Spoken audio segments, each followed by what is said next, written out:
We got it from the second-hand store for a cheap price when I was about 10 years old. I remember being really excited to have my own TV set in my room. It was one of those 70s-style TVs. After my dad brought it upstairs and hooked it up on my desk, I spent that whole afternoon lying on my bed watching local TV, not knowing what was ahead. That night, we turned the TV off and drifted to sleep. I was suddenly standing in front of my house.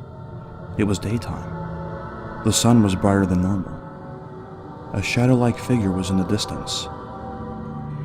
It looked like a man, but I couldn't tell. It seemed to be smiling as it started running towards me quickly. I took off trying to get away. The shadow got closer and closer. It was about to catch me when I woke up.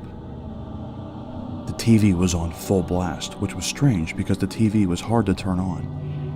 You needed to pull the lever, and it wasn't easy to pull. I shut off the TV so it couldn't wake up my brother and baby sister. I drifted back to sleep. Over the past week, things got even creepier. Every time I entered the room, I felt like someone was watching me, so I tried to avoid going in there. The nightmares became darker and felt more real. The shadow became more aggressive. I don't entirely remember, but it was always that haunting smile. The TV would always be on every time I woke up from a nightmare, even though I had fully shut it off before I went to bed. An odd incident occurred when my baby sister, who can barely walk in addition to being only 2 years old, was able to escape the crib before wandering to my parents' room. She stared at them with an expressionless face for a long amount of time. My dad kept telling me that the TV would always turn on full blast in the middle of the night and how it drove him crazy. The nightmares became worse, up to the point where the shadow started haunting me in my dreams. The nightmares became more of a blur. I remember once that the shadow had me trapped in a room. The room was small and pitch black. The only thing I saw was that smile. I saw it taking out a knife and jamming it into my chest.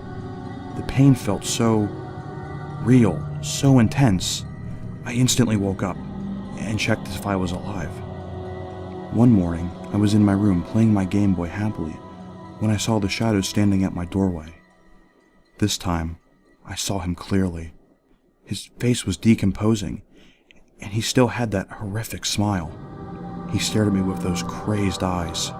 It stood there for 2 seconds until it disappeared. I was frozen, unable to think or move. I was scared out of my mind. From there, I knew the TV had to be responsible for the strange activity. That same week, my family and I had enough. We decided to throw that piece of shit in the trash. All the nightmares stopped, and the heavy air lightened up. Up to this day, I have no idea who that man was, or what his intentions were. I guess the previous owner was attached to that TV and never let it go. The last time I saw that man was 2 days later after we threw away the TV.